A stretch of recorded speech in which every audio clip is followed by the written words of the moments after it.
நடந்து முடிந்த இந்த சட்டமன்ற தேர்தலை பற்றி தொடர்ந்து ஒரு பெரிய ஒரு உறுத்தல் இருந்து கொண்டே இருக்கிறது. ஒரு மிகப்பெரிய ஒரு பிழை நடந்து விட்டதோ என்று எண்ண தோன்றுகிறது. விஜய் அவர்கள் ஜெயித்து பதவியேற்று 1 மாத காலம் ஆகிறது. இன்னமும் மக்கள் மத்தியில் ஒரு அதிருப்தி, ஒரு மிகப்பெரிய ஒரு நிசப்தம் காணப்படுகிறது. அதற்கு காரணம் என்ன? இங்கே இந்த தேர்தலில் என்ன நடந்திருக்கிறது? பொதுவாக நிறைய சந்தேகங்களை நாம் கிளப்பினோம். இவிஎம் மோசடியாக இருக்குமோ என்று சொன்னோம். இப்பவும் அந்த சந்தேகம் இருக்கிறது. ஆனாலும் நாம் வேறு விதமாகவும் சிந்திக்க வேண்டியிருக்கிறது. எங்கெங்கு என்னென்ன பிரச்சனைகள் நடந்திருக்கிறது, மக்களிடத்தில் என்ன மனமாற்றம் நடந்திருக்கிறது என்பதை பற்றி நாம் சிந்திச்சு பார்க்க வேண்டியது அவசியமாக இருக்கிறது. விஜய்க்கு ஓட்டு போட்ட இந்த மக்கள் அவர்கள் எதை சிந்தித்தார்கள்? விஜய்க்கு வாக்களித்த இந்த மக்கள் அவருடைய அந்த வாக்கை அவர்கள் எப்படி எடுத்துக்கொண்டார்கள்? ஒரு வாக்கு என்பது அது நம்முடைய உரிமை. அந்த உரிமையை நம்ம யாருக்காச்சும் போட்டுடலாம் அப்படிங்கிறத விட நாம் யாருக்கு போடுகிறோம் என்பது ரொம்ப ரொம்ப ரொம்ப முக்கியம். அது நமக்கு மிகப்பெரிய ஒரு பொறுப்பு. ஒரே ஒரு வாக்கு வித்தியாசத்தில் கூட ஒரு சரியான ஒரு பிரதிநிதி தோற்பதற்கு வாய்ப்பு இருக்குது. ஒரு பிரதிநிதி ஒரு வாக்கால், ஒரு 10 வாக்குனால அவர் தோத்து போய்விட்டார் என்று சொன்னால், ஒரு நல்ல பிரதிநிதியை நீங்கள் இழந்து விட்டீர்கள் என்று சொன்னால், அடுத்து நீங்கள் நினைத்தால் கூட மாற்ற முடியாது. 5 வருடங்களுக்கு, அந்த 5 வருடங்களுக்கு யார் உங்களுக்கு பிரதிநிதியாக இருப்பார்? இங்கே என்ன நடந்திருக்குது? வேட்பாளரின் பெயரை கூட தெரியாமல் மக்கள் வாக்களித்திருக்கிறார்கள்.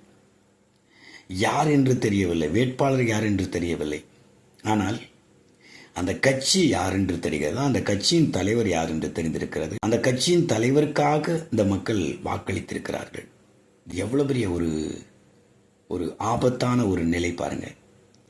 தங்களுடைய பிரதிநிதி யார் என்று தெரியவில்லை, யாரோ ஒரு நபருக்கு வாக்களித்திருக்கிறார்கள். இன்னும் சொல்லப்போனால் அந்த வேட்பாளருக்கு ஜெயித்த பிறகு அவருடைய தொகுதி எதுவும் தெரியல, வேற ஒரு தொகுதியில் போய் நன்றி சொல்லிக்கிட்டு இருக்காரு. ஸோ வாக்களித்த மக்களுக்கும் வேட்பாளர் தெரியவில்லை, வாக்கு பெற்று வெற்றி பெற்ற நபருக்கும் தன்னுடைய தொகுதி என்ன என்று தெரியவில்லை. இது எவ்வளோ பெரிய ஒரு டேஞ்சரான ஒரு சூழல் பாருங்க. ஸோ இப்படிப்பட்ட ஒரு பொறுப்பற்ற தன்மை மக்களிடத்தில் இருந்திருக்கிறது. இன்றைக்கு கூட ஒரு நபரை சந்தித்தேன். அந்த நபர் சொல்கிறாரு, டாஸ்மாக் கடை இழுத்து மூடிட்டாரு, மக்களுக்கு 2500 கொடுக்க ஆரம்பிச்சிட்டாரு அப்படின்னு சொல்லிட்டு ஏகப்பட்ட காரியங்களை அடுக்கி கொண்டிருக்கிறார். ஸோ மக்கள் ரொம்ப அப்பாவிகளாக இருக்கிறார்கள். இவங்கெல்லாம் எம்ஜிஆருக்காக வாக்களித்த மக்கள் தானே. எம்ஜிஆர் அவர் காலம் சென்று எத்தனையோ ஆண்டுகள் ஆகியும் இன்னைக்கும் எம்ஜிஆருக்கான ஒரு ரசிக பட்டாளங்கள் இருக்கிறார்கள். இருப்பது தவறல்ல.